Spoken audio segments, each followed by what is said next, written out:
अब देखो, वर्ण व्यवस्था के बारे में अपन जानते हैं, थोड़ा बहुत पहले भी पढ़ा है वर्ण व्यवस्था की। वर्ण व्यवस्था भारतीय सामाजिक संगठन का आधार है। और जो जाति व्यवस्था आगे चल के जो डेवलप होगी, वो वर्ण व्यवस्था का ही एक विकृत रूप हम उसको कह सकते हैं। वर्ण व्यवस्था सामान्यतः, सामान्य शब्दों में यदि कहें कि भाई समाज में श्रम विभाजन और विशेषीकरण को बढ़ावा देने के लिए एक सिस्टम लाया गया था, जिसको क्या नाम दिया गया था? वर्ण व्यवस्था। शब्द समझते हो ना, श्रम विभाजन, डिवीजन ऑफ लेबर और विशेषीकरण। श्रम विभाजन और विशेषीकरण, इसको बढ़ावा देने के लिए पहले कुछ लोगों ने सिस्टम इंट्रोड्यूस किया, जिसको क्या नाम दिया उन्होंने? वर्ण व्यवस्था नाम दिया। श्रम विभाजन विशेषीकरण मतलब डिवीजन ऑफ लेबर। हर व्यक्ति सारे काम नहीं कर सकता है। हर व्यक्ति सारे काम नहीं कर सकता है। एक व्यक्ति एक काम को करेगा तो उसमें वो समय के साथ क्या हो जाएगा? दक्ष हो जाएगा, स्पेशलाइज्ड हो जाएगा। उसी को कहते हैं हम विशेषीकरण। तो क्या है कि काम को बांट दो। क्या है, काम को बांट दोगे तो काम जल्दी भी होगा और अच्छे ढंग से होगा। तो उनने कहा कि अब काम को बांट देते हैं, तो एक काम करते हैं कि तुम खेती का काम करो। तुम, उनने कहा कि खेती में आने वाले जो इक्विपमेंट है, तुमने कहा तुम लकड़ी का काम करो, तुम लोहे का काम करो।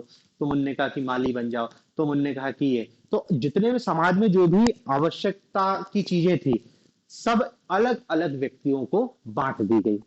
भाई तुमको लकड़ी का काम करना अच्छा लगता है, तुम उसमें दक्ष हो, तुम ये काम करो। ठीक है। तो ये, इसी को कहते हैं श्रम विभाजन, डिवीजन ऑफ लेबर। आप इसको ऑफिस में भी देख सकते हो, संस्था में भी देख सकते हो। जैसे स्कूल में पीरियड रहता है ना, कि एक टीचर गणित पढ़ाएगा, दूसरा टीचर आके अंग्रेजी पढ़ाएगा, तीसरा टीचर। तो वो जो गणित पढ़ाता है, वो हर साल गणित पढ़ाता है, तो वो क्या है, बहुत स्पेशलाइज हो जाता है, विशेषीकरण आ गया उसमें। तो वो आने वाले समय में एक्सपीरियंस के साथ बहुत अच्छा पढ़ाने लगता है। तो उसी को कहते हैं विशेषीकरण। और एक व्यवस्था बनी रहती है कि हाँ, ये व्यक्ति ये पढ़ाएगा, ये व्यक्ति ये पढ़ाएगा, ये व्यक्ति ये पढ़ाएगा, तो साल अंत होने तक आपका कोर्स कंप्लीट हो जाता है। तो इसी टाइप की व्यवस्था क्या समाज पे लागू की गई? क्या समाज में जब समाज इतना विभेदीकृत और स्त्रीकृत नहीं था, जब सरल समाज था, कब? हम बात कर रहे हैं ट्राइबल एज की। ट्राइबल एज में भी जब वैदिक काल चल रहा है, उस समय की बात है। वैदिक काल में तो ट्राइबल ग्रुप थे ही थे ना, जनजाति के रूप में, जन कबीले के रूप में थे। तो बहुत सरल सा उनने श्रम विभाजन कर लिया, बहुत सरल सा, बहुत सरल सा श्रम विभाजन कर लिया कि एक काम करते हैं कि तुम 50 लोग हैं अपने कबीले में काम करने वाले, तो 50 लोग अलग अलग काम को कर लेते हैं। या फिर उन्होंने कहा कि दो दो लोग की एक ग्रुप बना लेते हैं और ये काम करेंगे। उन्होंने कहा कि तुम जंगल जाके लकड़ी ले आना, एक से कहा कि तुम सफाई कर लेना, एक से कहा कि ये। तो ये क्या है, काम उनको बांट दिया गया कि तुम यही काम करोगे, तुम यही काम करोगे अपनी इच्छा के अनुसार। ठीक है। यदि किसी को पसंद नहीं आ रहा है, तो वो क्या है, अपना काम चेंज भी कर सकता है। कोई पत्थर की लकीर नहीं थी। तुम अपना काम चेंज भी कर सकते हो। तुमको लकड़ी लाने में मजा नहीं आ रहा, तो तुमने कहा कि सफाई करने लगो, तो अपना काम चेंज भी कर सकते हो। काम कोई भी बड़ा या छोटा नहीं था, क्योंकि कोई पैसे थोड़ी दे रहा था। उस समय की बात है, उस समय तो मुद्रा ही नहीं थी ना भाई।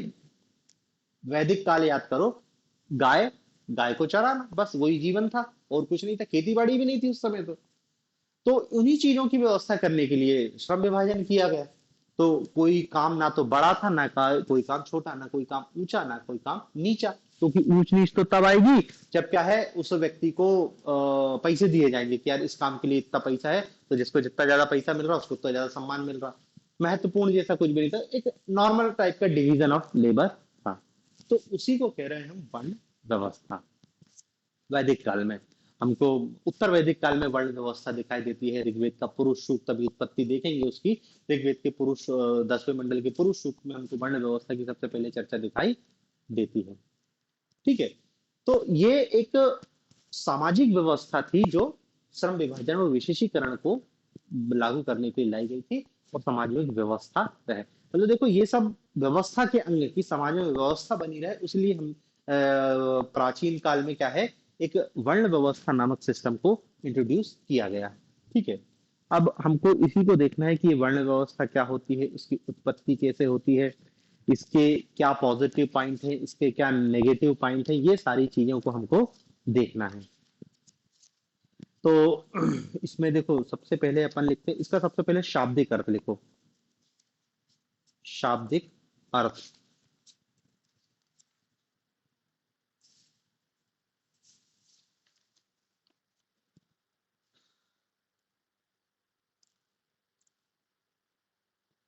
देखो, वर्ण शब्द वटी धातु, वटी धातु, वर्ण शब्द वटी धातु, वटी, या इसको संस्कृत की व्रा धातु भी कहते हैं, दोनों लिख लेना कोष्टक में। वटी या व्रा धातु से बना है, जिसका अर्थ होता है चुनाव करना, जिसका अर्थ होता है चुनाव करना,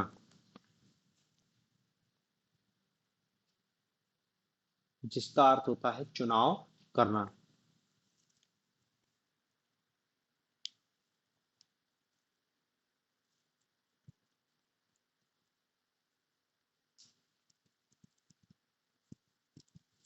चुनाव करना, चुनाव किसका करना?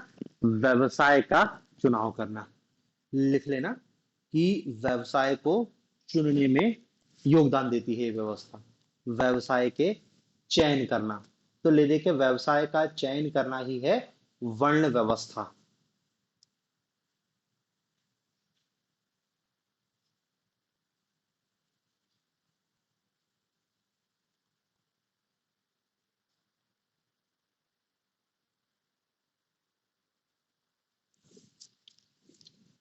वर्ण व्यवस्था।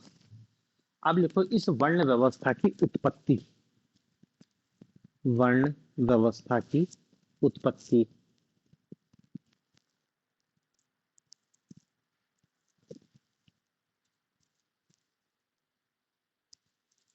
उत्पत्ति में पहला लिखो वर्ण व्यवस्था की उत्पत्ति के सिद्धांत, इसमें लिखना ऋग्वेद का सिद्धांत,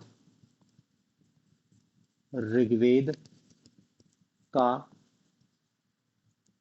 सिद्धांत, ऋग्वेद का सिद्धांत।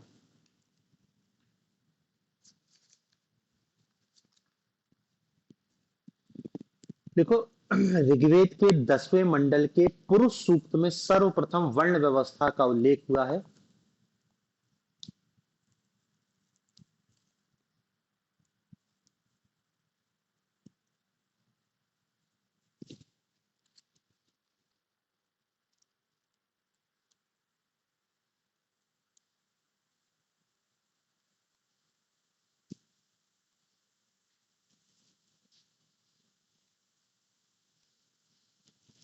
हुआ है।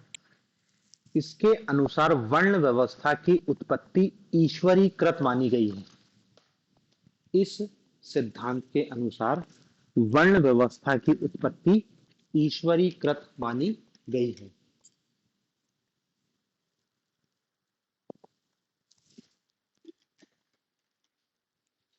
ईश्वरीकृत मानी गई है। ईश्वरीकृत मतलब समझ रहे हैं ना, वर्ण व्यवस्था को किसी आदमी ने नहीं बनाया है, भगवान के द्वारा बनाई गई व्यवस्था है ये, ईश्वरीकृत मानी गई है। इसके अनुसार वर्णों की उत्पत्ति परम पुरुष अथवा ईश्वर के विभिन्न अंगों से हुई है।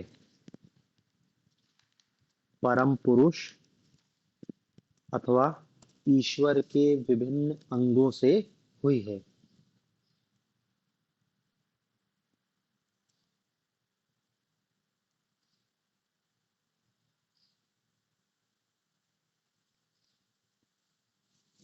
विभिन्न अंगों से हुई है, जिसमें परम पुरुष के मुख से ब्राह्मण, बाहु से क्षत्रिय, जांघों से वैश्य या उदर से वैश्य, और पैरों से शूद्र की उत्पत्ति हुई है।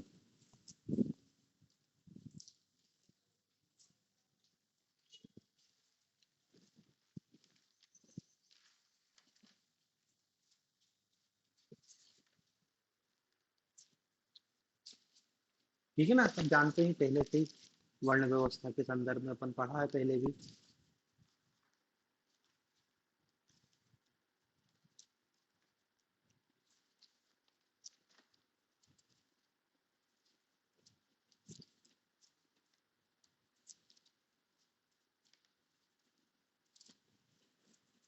फिर दूसरी सिद्धांत लिखो।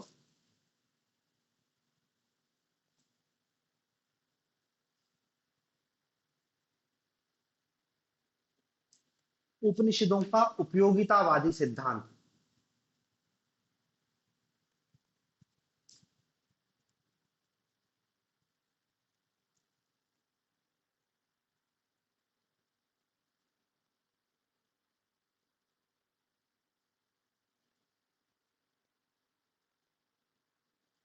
उपनिषदों का उपयोगितावादी सिद्धांत। देखो यह सिद्धांत विभिन्न वर्णों की उत्पत्ति का आधार।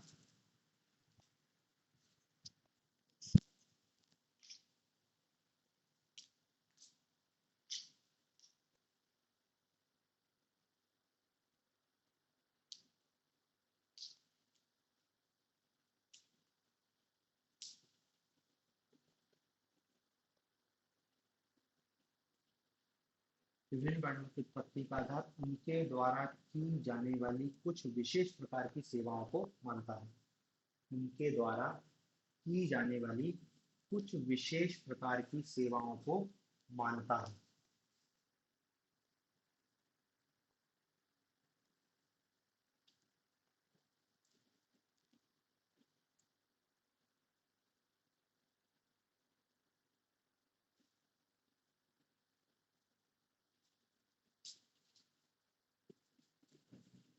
ठीक है। फिर तीसरा लिखो, महाभारत।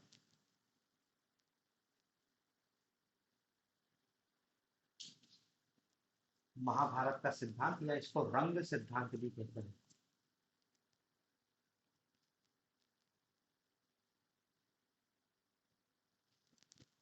रंग सिद्धांत या महाभारत का सिद्धांत।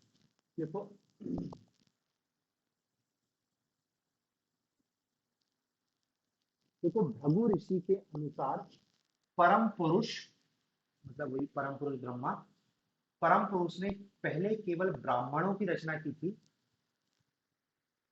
भृगु ऋषि के अनुसार परम पुरुष ने पहले केवल ब्राह्मणों की उत्पत्ति की थी।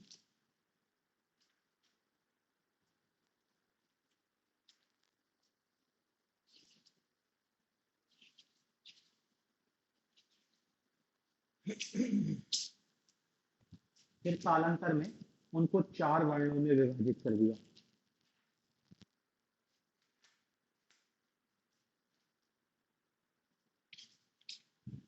कालांतर में उनको 4 वर्णों में विभाजित कर दिया।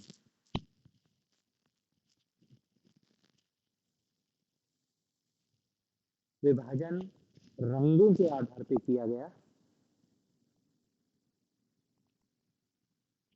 जिसमें श्वेत रंग ब्राह्मणों का, लोहित रंग, लोहित मतलब लाल समझ लो, लोहित रंग क्षत्रियों का, पीत रंग वैश्यों का और श्याम रंग शूद्रों का प्रतीक बना।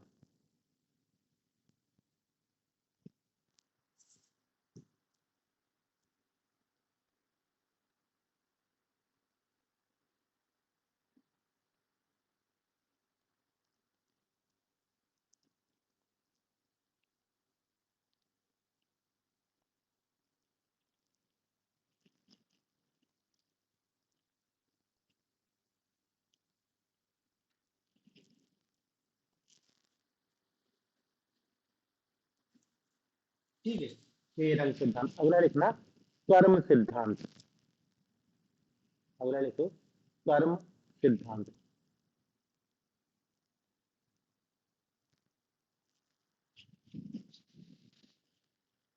देखो कुछ विद्वानों के अनुसार वैदिक युग में वर्ण की उत्पत्ति,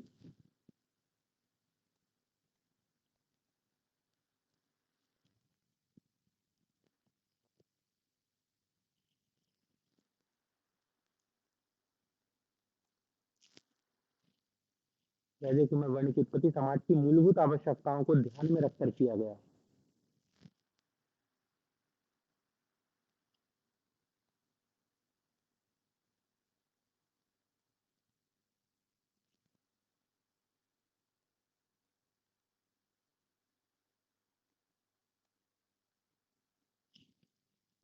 उस समय समाज की चार आधारभूत आवश्यकताएं, उस समय समाज की चार आधारभूत आवश्यकताएं,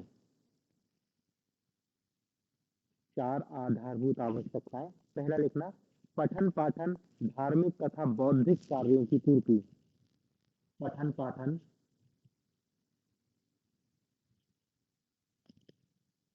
धार्मिक बौद्धिक कार्य मतलब पूजा अर्चना और ये सब इसी के अंतर्गत आ गया। दूसरा लिखना, राज्य का संचालन, प्रशासन व रक्षा के, राज्य का संचालन, प्रशासन व रक्षा। तीसरा लिखो, उत्पादन और वितरण, उत्पादन और वितरण। और चौथा लिखना, अकुशल श्रम, अकुशल श्रम।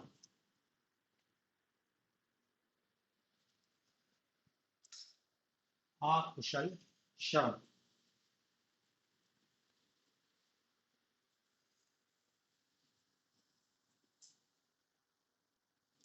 ठीक है, प्रथम समूह के लोगों को ब्राह्मण, दूसरे को क्षत्रिय, तीसरे को वैश्य और चौथे को शूद्र कहा गया।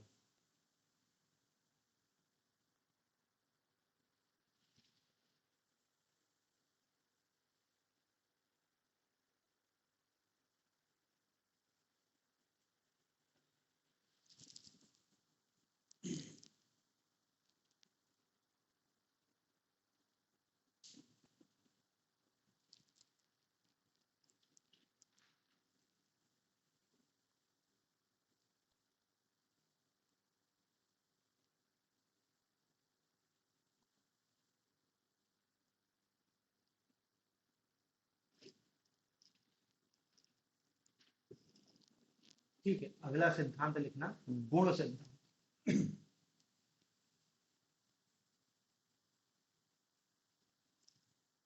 गुण सिद्धांत।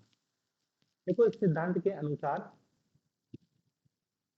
मनुष्य अपने गुणों से महान होता है, ना कि वंश परिवार से।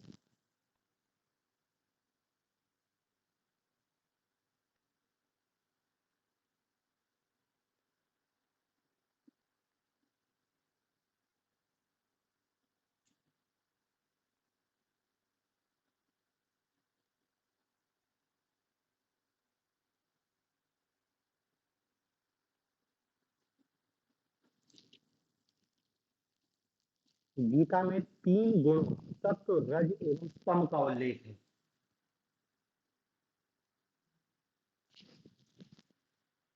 सत्व, रज और तम का उल्लेख है।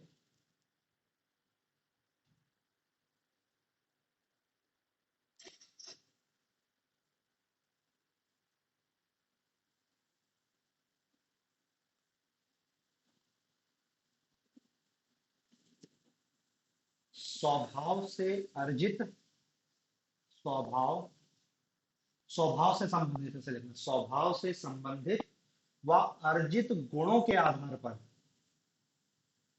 स्वभाव से संबंधित व अर्जित गुणों या लक्षणों के आधार पर वर्णों की उत्पत्ति बताई गई है।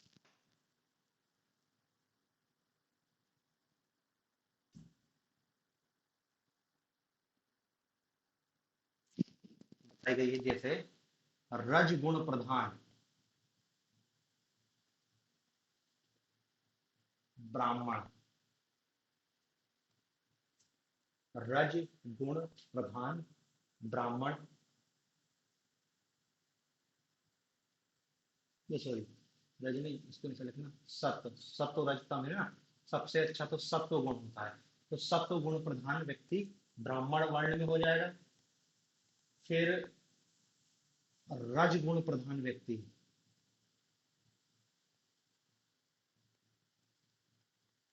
क्षत्रिय, रज गुण प्रधान व्यक्ति क्षत्रिय। फिर तीसरी, रज प्लस तम गुण प्रधान व्यक्ति हो जाएगा वैश्य, और केवल तम गुण प्रधान व्यक्ति हो जाएगा शूद्र।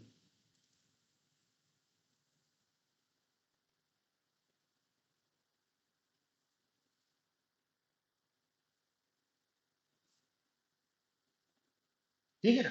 मतलब देखो सात्विक गुण ब्राह्मणों में, जिस व्यक्ति में सात्विक गुण, और देखो ये गुण, गुण सिद्धांत क्या कह रहा है, दो चीज लिखी है आपकी, जिसको हम कहते हैं स्वभाव से संबंधित। ये गुण सिद्धांत क्या है, स्वभाव से संबंधित व अर्जित अर्जित लक्षणों के आधार पर।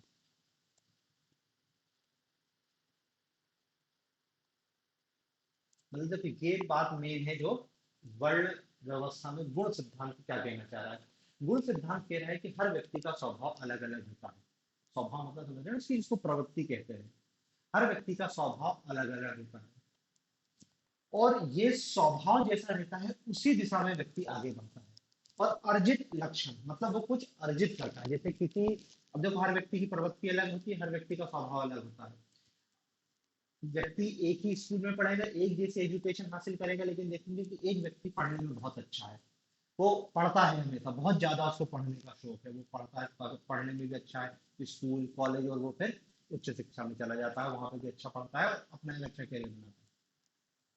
तो क्या है, एक गुण हो गया भैया पठन पाठन का, उसकी प्रवृत्ति है ये पढ़ना, और उसने ऐसा नहीं कि वो क्या कहते हैं माँ के पेट से सब कुछ सीख के आया, उसने यही सब अर्जित किया, उसने भाई जो भी ज्ञान है, जो भी पुस्तक है यही पढ़ा, स्कूल गया, जो भी किया। तो हम वही कह रहे हैं कि अर्जित लक्षणों क्या है। तो ऐसा व्यक्ति जो पठन पाठन में संलग्न हो, जो कोई गलत काम न करता हो, शराब जुआ और अन्य कोई इस टाइप की दुर्गतियों में संलग्न नहीं हो, तो ऐसे व्यक्ति को कहते हैं कि यार ये तो सात्विक गुण युक्त व्यक्ति है। गुण महत्ता हो रही ना, जन्म तुमने कहा पैदा लिया, उससे कोई फर्क नहीं है, किसकी महत्ता हो रही, गुण। उसमें कैसे गुण है, सात्विक गुण है। तो पढ़ने लिखने का काम करता है, बौद्धिक बातें करता है, किसी गलत संगति में कोई कुसंग नहीं करता, न चोरी कर रहा है, न डकैती कर रहा है, न भ्रष्टाचार कर रहा, सभी गुण उसमें अच्छे हैं, बौद्धिक कार्य कर रहा है। तो उससे क्या बोलेंगे, सात्विक गुण, उसमें सत्व गुण की प्रधानता है। और जिस व्यक्ति में सत्व गुण की प्रधानता होती है वो ब्राह्मण बन जाता है। ठीक है ना। मतलब देखो ब्राह्मण वर्ण की बात की गई है कि ब्राह्मण किसी के घर में जन्म लेने से नहीं होता, जो ब्रह्म को जानता है वही ब्राह्मण हो जाता है। तो ब्रह्म को जानने से मतलब क्या है कि उसमें सत्व गुण की प्रधानता है। ठीक है। फिर अब एक गुण आता है रजगुण। रजगुण, रजगुण मतलब व्यक्ति महत्वाकांक्षी है, आगे बढ़ना चाहता है, उसको बनना है कुछ, प्रधानमंत्री बनना है, राष्ट्रपति बनना है, कलेक्टर बनना है, महत्वाकांक्षी जीवन में रजगुण। तो जिस व्यक्ति के अंदर रजोगुण की प्रधानता होगी वो अत्यधिक मेहनती होगा, बहुत मेहनत करेगा, वो रुकेगा ही नहीं कभी, उसको कोई मतलब नहीं किसी चीज से, उसको जीवन में आगे बढ़ना है केवल। परीक्षा में पढ़ने लिखने में था, टॉप कर रहा, टॉप करके बनने का भी आईएएस बना, आई बनने के बाद उन्हें को बनने का कि मंत्री बनना है, मंत्री में तो प्रधानमंत्री बनना, फिर बनने का मुझे भगवान बनना है। मतलब समझ रहे हैं ना। ऐसे व्यक्ति जिनमें रजगुण की प्रधानता होती है इनको क्या बोला, क्षत्रिय। ऐसे व्यक्ति बहुत मेहनती रहेंगे, रजगुण लोहित रंग। तुमने कहा तुम लड़ाई झगड़ा करो, तुम प्रशासन को देखो, तो इनकी अलग कैटेगरी बना दी, क्षत्रिय हो गए।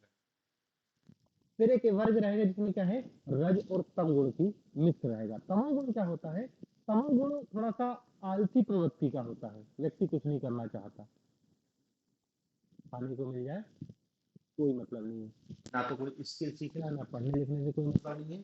तो दोनों उसमें रजगुण भी है। रजगुण केवल क्या है, पैसे के लिए, उसको पैसा कमाना है, बाकी किसी चीज से कोई मतलब नहीं है। तो रज और तम दोनों का मिक्सचर, तो उन्होंने कहा कि तुम वैश्य कैटेगरी में। और चौथा क्या है, शूद्र। शूद्र जिसको हमने कहा तमगुण, और इसमें क्या है, इसको हमने अकुशल श्रमिक कह सकते हैं, अकुशल श्रमिक। ठीक है ना। मतलब क्या है कि भाई उनको ना तो सही ढंग से गाइडेंस मिला, ना कोई स्किल डेवलपमेंट, कुछ भी नहीं, उनको कुछ नहीं आता है। तो उन्होंने कहा कि चौथे कैटेगरी अकुशल श्रमिक, तो मजदूरी करना है। खेती किसानी भी सब इसी के अंतर्गत जाएगी, वेस्ट के अंतर्गत, खेती किसानी करने वाला भी इसी का शूद्र। फिर उन्होंने कहा कि जो आकुशल श्रमिक। तो देखो ये गुणों के आधार पर ये सिद्धांत दिया गया, जिसको हम गीता में सत्व रज और तम तीन गुणों की बात की गई है। तो देखो जो कर्म सिद्धांत है वो क्या है, आपके व्यवसाय के आधार पे डिवीजन कर रहा है कि जो जैसा काम करेगा उसको वैसा वर्ण दे दिया गया है। गुण सिद्धांत क्या बता रहा है? गुण सिद्धांत कह रहा है कि नहीं, कर्म नहीं, उसको गुण देखना है कि जो व्यक्ति जैसा गुण होगा, उसका स्वभाव जैसा होगा, उसको उस कैटेगरी में रखना है। पढ़ने लिखने वाला स्वभाव, इसको ब्राह्मण वर्ण में ले लेते। उन्होंने कहा कि रजोगुण की प्रधानता है, बहुत लड़ाई दंगा करता है, सब कुछ करता है, तो उनका चलो, तो इस टाइप से गुण सिद्धांत इस टाइप की व्याख्या करता है। अगला लिखो जन्म सिद्धांत।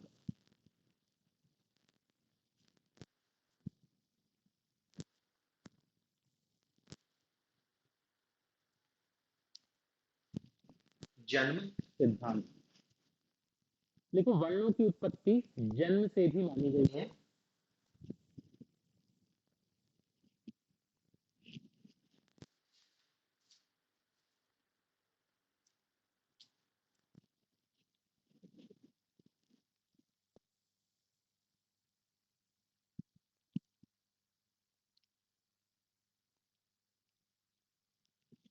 जन्म से ही व्यक्ति स्वाभाविक रूप से जन्मजात प्रवृत्तियों से संयुक्त होता है। जन्म से ही व्यक्ति स्वाभाविक रूप से जन्मजात प्रवृत्तियों से संयुक्त होता है, और उनमें वंशानुगत गुण प्रमुखता से होता है। और उनमें वंशानुगत गुण प्रमुखता से होता है।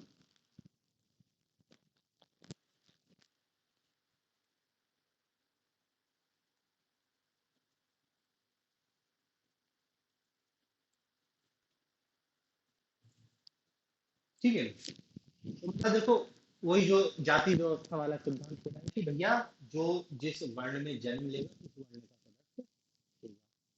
ठीक है ना? हालांकि वर्ण व्यवस्था के संदर्भ में अपन यही देखते हैं कि वर्ण व्यवस्था क्या कहती है। वर्ण व्यवस्था कहती है कि जन्म के आधार पे नहीं, कर्म के आधार पे या गुण के आधार पे।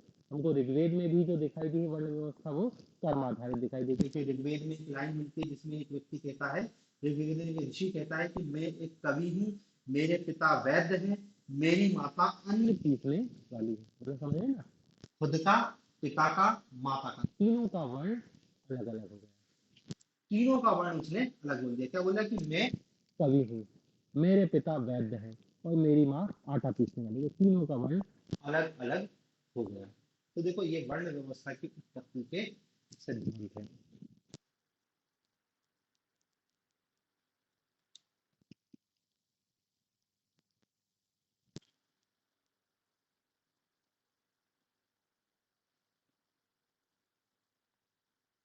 अब देखो इसमें क्या कहते हैं,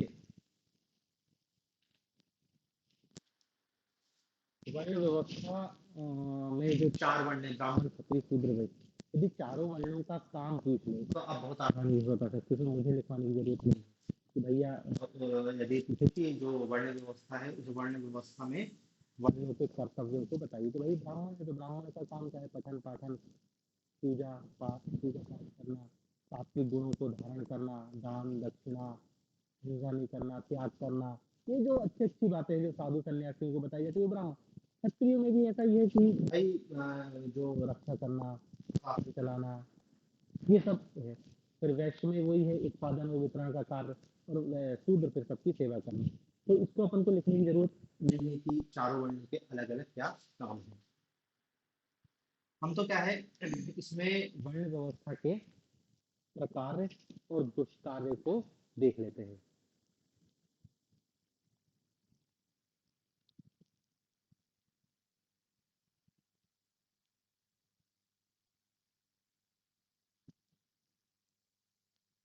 तो वर्ण व्यवस्था के प्रकार, वर्ण व्यवस्था के प्रकार, फंक्शन, फंक्शन मतलब अच्छी बात है उसकी।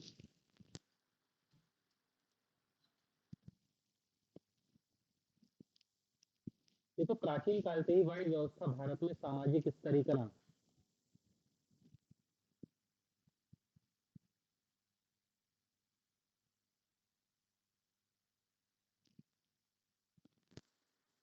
प्राचीन काल से ही वर्ण व्यवस्था भारत में सामाजिक स्तरीकरण व संगठन तथा श्रम विभाजन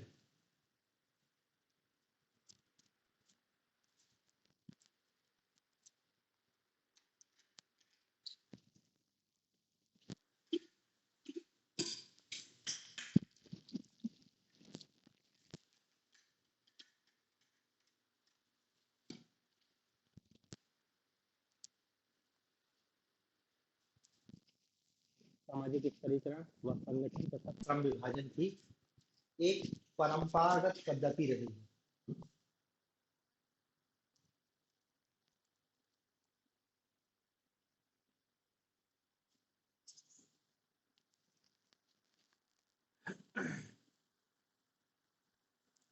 इसके सामाजिक प्रकारों को निम्न रूपों में देखा जा सकता है। इसके सामाजिक प्रकारों को निम्न रूपों में देखा जा सकता है। पहला पॉइंट देखो, वर्ण व्यवस्था ने समाज में श्रम विभाजन करके, वर्ण व्यवस्था ने समाज में श्रम विभाजन करके व्यक्तियों के कार्य निष्पादन की प्रक्रिया को सरल बनाया है।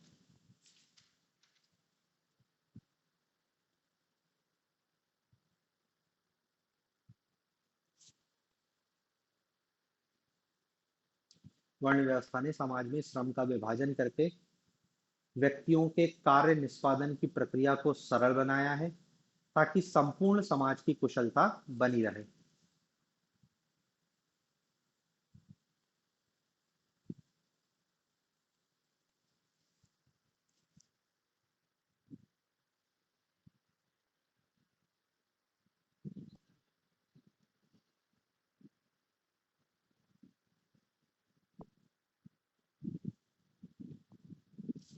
दूसरा पॉइंट लिखो, वर्ण व्यवस्था में कार्यों को बेहतर तरीके से संपादित करने में सहायता मिली है।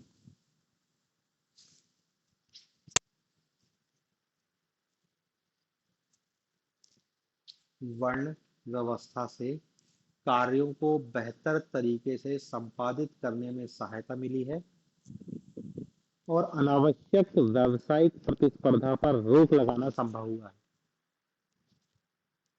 और अनावश्यक व्यावसायिक प्रतिस्पर्धा पर रोक लगाना संभव हुआ है।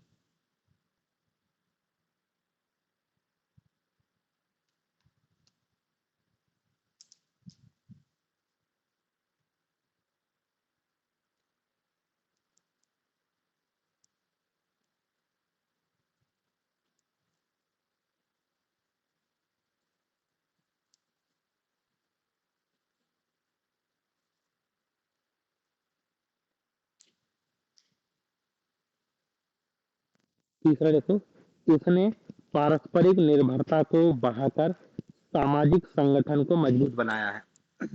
वर्ण व्यवस्था ने पारस्परिक निर्भरता को बढ़ाकर सामाजिक संगठन को मजबूत बनाया है।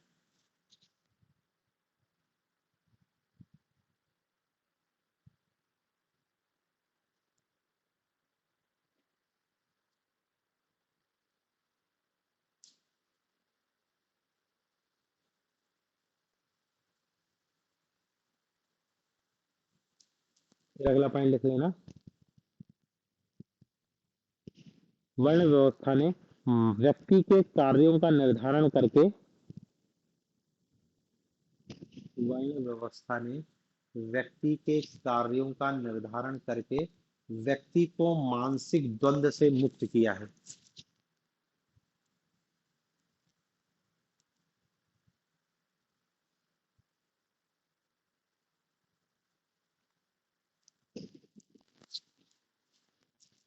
मानसिक द्वंद्व से मुक्त किया है कि उसे क्या करना है पहले से पता है सब।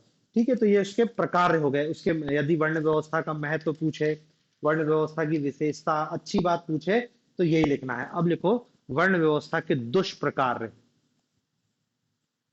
दुष्प्रकार बुराइयां।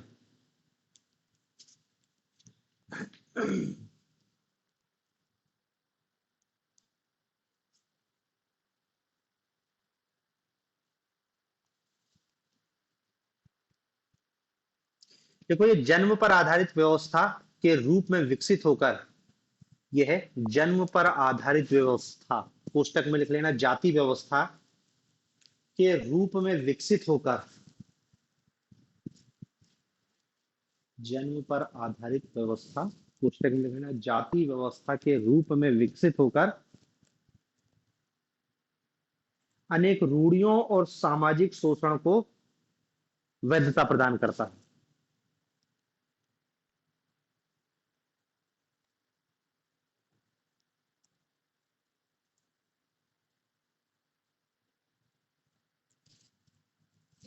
मतलब सीधे सीधे अपन ने ये लिखा है कि वर्ण व्यवस्था आगे चलकर जाति व्यवस्था में पैदा हो गई, जाति व्यवस्था में परिवर्तन हुआ, जाति व्यवस्था ने अनेक प्रकार की रूढ़ियां और सामाजिक समस्याओं को वैलिड किया है। अगला पॉइंट लिखना।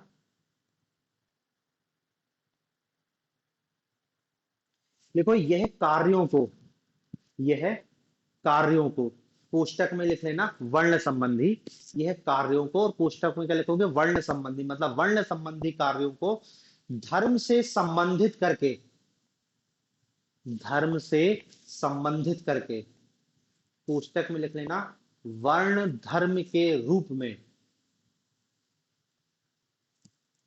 वर्ण धर्म के रूप में व्यक्ति में नवीनता और परिवर्तन की प्रवृत्तियों को हतोत्साहित करता है। नवीनता और परिवर्तन की प्रवृत्तियों को हतोत्साहित करता है।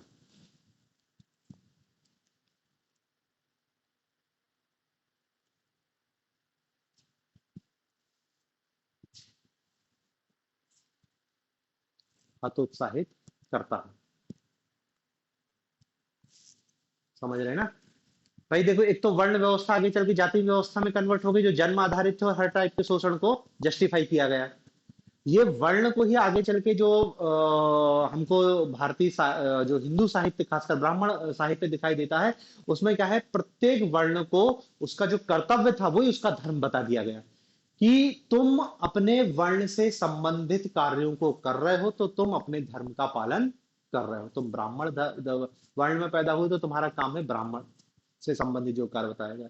तो अब व्यक्ति यदि अपना वर्ण बदलना भी चाहे तो उसका देखो धर्म का बैरियर लगा दिया है, कि तुम अपने वर्ण से इतर काम कर रहे हैं, मतलब तुम अपने धर्म को छोड़ के दूसरे धर्म को अपना रहे हैं। इसी को कहते हैं ना वर्णाश्रम धर्म, कि जिस वर्ण के तुम सदस्य हो उसी वर्ण से संबंधित। तो एक टाइप की अब क्या है कि रिजिडनेस आ गई, नवीनता खत्म हो जाएगी।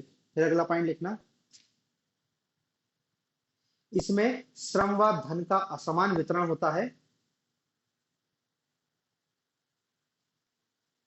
श्रम और धन का असमान वितरण होता है।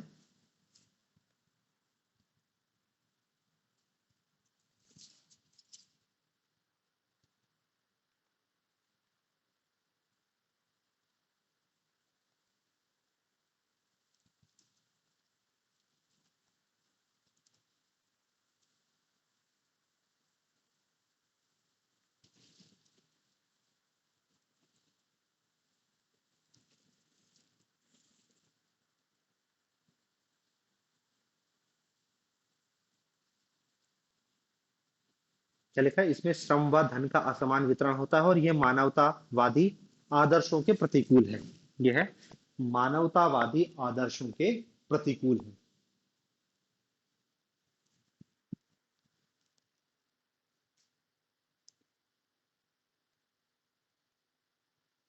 ठीक है, बस इतना ही है। ये इसकी डिमेरिट है, मतलब इसकी बुराइयां हैं और अच्छाइयां दोनों को अपन ने लिख लिया। पैराग्राफ चेंज करके लिखना कि अपने उद्भव के आरंभिक समय में वर्णों के व्यवसाय वंशानुगत नहीं थे। अपने उद्भव के आरंभिक समय में वर्णों के व्यवसाय वंशानुगत नहीं थे।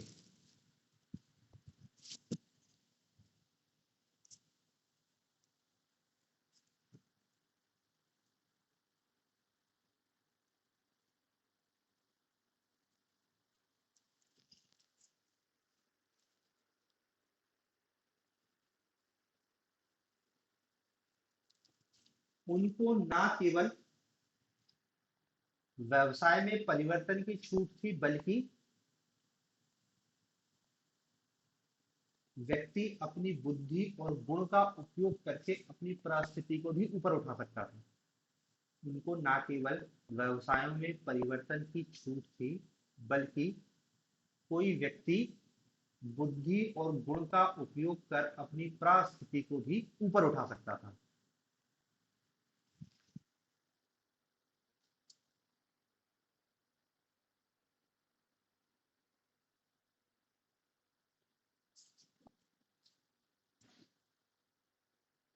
वर्ण व्यवस्था में कठोरता उत्तर वैदिक काल में आई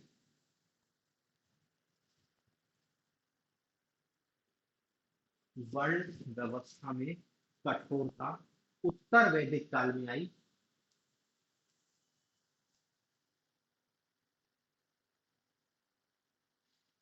जब ऋषियों ने सामाजिक संबंधों और विवाह पर प्रतिबंध लगाने के महत्व पर बल दिया।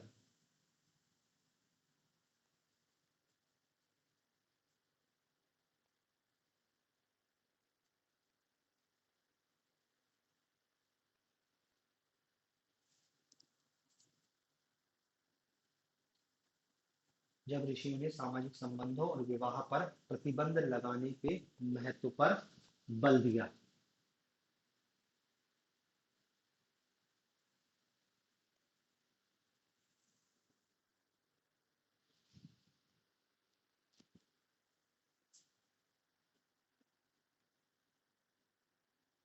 रामायण, महाभारत, जातक कथाओं में लिखा है कि ब्राह्मण न केवल वर्ण व्यवस्था के अंतर्गत सर्वश्रेष्ठ थे। रामायण, महाभारत व जातक कथाओं में लिखा है कि ब्राह्मण न केवल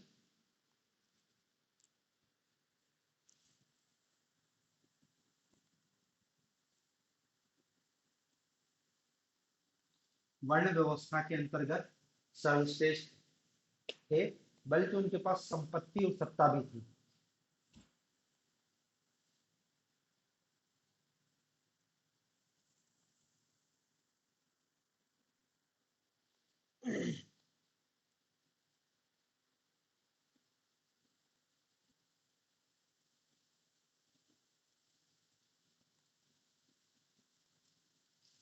राजा को अपने विशेषाधिकारों से ब्राह्मणों को राजा को अपने विशेषाधिकारों से ब्राह्मणों को गांव में राजस्व वसूली करने की छूट।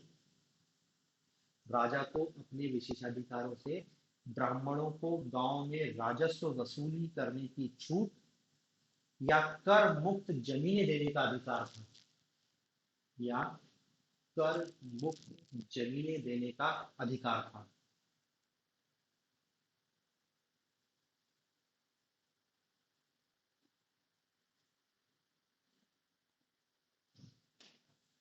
पैराग्राफ चेंज करके लिखना कि क्षत्रियों और वैश्यों पर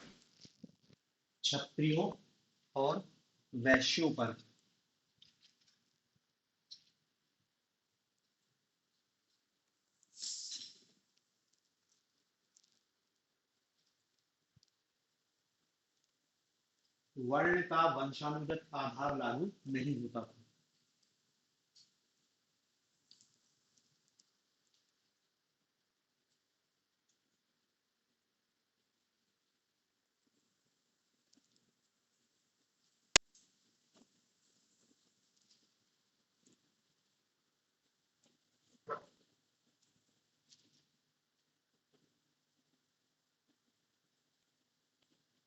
शासन कला और सैन्य व्यवसाय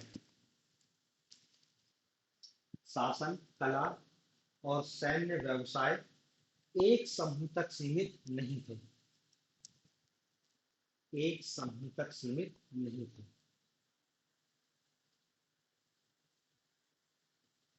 शासन कला और सैन्य व्यवसाय एक समूह तक सीमित नहीं थे। देखो क्या कहना चाह रहे हैं भाई, हम इसको क्या है वर्ण व्यवस्था के एक विकास क्रम के रूप में देख सकते हैं कि भाई जब वर्ण व्यवस्था कब सबसे पहले वैदिक काल में आई थी, और वैदिक काल में जो वर्ण व्यवस्था थी वो क्या बहुत लचीली व्यवस्था थी। ठीक है ना, लचीली व्यवस्था थी। कोई नहीं, व्यक्ति अपने गुणों के आधार पर किसी भी वर्ण का सदस्य बन सकता था। उच्चता निम्नता का भी कोई भाव नहीं था इस वर्ण व्यवस्था में। इसमें वर्ण व्यवस्था में कठोरता कब आई? उत्तर वैदिक काल से। उत्तर वैदिक काल। अब क्या है, ऋषियों ने विवाह और अन्य संबंधी प्रतिबंध लगाना चालू किया, और अब वर्ण क्या है, कठोर हो गया। अब व्यक्ति अपने वर्ण को बदल नहीं सकता। फिर क्या है कि जब उत्तर वैदिक काल में क्या राज व्यवस्था का विकास हुआ और जो राजा का पद मजबूत होना चालू होता, तो राजा ने क्या है बड़ी मात्रा में भूमि दान देना चालू किया। भूमि दान, और भूमि दान बड़ी मात्रा में किसको दी गई? ब्राह्मणों को दी गई। इसलिए आप रामायण महाभारत में देखोगे कि ब्राह्मणों की श्रेष्ठता की बातें लिखी गई है कि वो वर्ण की दृष्टि से श्रेष्ठ, जाति और वो धन संपत्ति की दृष्टि से भी श्रेष्ठ थे। लेकिन देखो, जो भी हमने वर्ण व्यवस्था पढ़ते हैं, जो भी हम वर्ण व्यवस्था के बारे में बात लिखते हैं, ये भारतीय इतिहास में कहीं हमको बहुत अच्छे ढंग से दृष्टिगोचर होती नहीं। देखो, हमने बताया है कि चार वर्ण हैं, ब्राह्मण हैं, क्षत्रिय हैं, वैश्य हैं और शूद्र हैं। शूद्र का काम तो जान ही रहे, तीन वर्ण की सेवा करना, बाकी तीन का काम नहीं है। लेकिन जब हम भारतीय इतिहास को देखते हैं तो राजा, अब कायदे से तो क्या है, वर्ण व्यवस्था के हिसाब से राजा कौन होना चाहिए? जो क्षत्रिय हो, क्षत्रिय जो राजा होगा। लेकिन ऐसा नहीं दिखता है भाई। भारतीय इतिहास शुरू से लेकर वैदिक काल में तो हमको कोई राजा नहीं दिखाई देता। वैदिक काल के बाद हमको सबसे पहले जो राजा दिखाई देते हैं वो हमको हर्यक वंश दिखाई देता है, तो शिशुनाग वंश दिखाई देता है। ये भी ज्यादा बड़े नहीं थे, 16 महाजनपद दिखाई देते हैं, छोटे छोटे। लेकिन 16 महाजनपदों में जो 16 राजा थे, क्षत्रिय थे, कौन थे इसकी कोई विशेष जानकारी नहीं है। भारत का पहला जो बड़ा वंश दिखाई देता है मौर्य वंश, मौर्य वंश। और मौर्य वंश का संस्थापक चंद्रगुप्त मौर्य। चंद्रगुप्त मौर्य नेपाल के तितली वन के मौर्य जाति के थे। तो क्षत्रिय थे कि वर्ण व्यवस्था से बाहर थे, कोई क्लियरिटी नहीं है, क्योंकि मगध के पार तो हमको क्या है वर्ण व्यवस्था बहुत बात तक विकसित नहीं हो पाई थी। अपन मगध के उत्कर्ष में भी लिखते हैं ना कि जो आर्यों की वैदिक व्यवस्था है वो मगध तक नहीं आ पाई थी। तो देखो, जो मौर्य वंश है, मौर्य वंश भारत का सबसे बड़ा राजवंश, लेकिन कोई क्षत्रिय नहीं। मौर्यों के बाद क्या आता है अपना, आपका वो शुंग वंश। शुंग वंश, तो शुंग कौन थे? शुंग ब्राह्मण। कहाँ गई वर्ण व्यवस्था? कायदे से तो क्षत्रिय बनते थे, मौर्य वंश का क्षत्रिय नहीं है, शुंग वंश क्षत्रिय नहीं है। फिर शुंगों के बाद भी आप जो वंश देखोगे ज्यादातर क्या है, बाहरी आए, जैसे शक आए, तो शक तो इस वर्ण व्यवस्था के बाहर थे ही। कुषाण आए, कुषाण भी इस वर्ण व्यवस्था के बाहर थे ही। फिर हमको भारत में एक बड़ा राजवंश दिखाई देता है गुप्त। गुप्त कौन थे? बनिए थे। सातवाहन, सातवाहन कौन थे? ब्राह्मण थे। हर्षवर्धन नहीं है, क्षत्रिय। तो ले दे के ये बताना चाहते हैं कि भैया ऐसा नहीं है कि जो क्षत्रिय है वही राजा बनेगा। आप जानते हो राजा तलवार के बल में बन जाता है, जिसमें ताकत है वो राजा बन जाता था। तो वर्ण व्यवस्था कोई फिक्स नहीं थी। हाँ, नीचे ब्राह्मणों का जरूर फिक्स था कि ब्राह्मण ने अपने काम शुरू से डिसाइड करके रखे।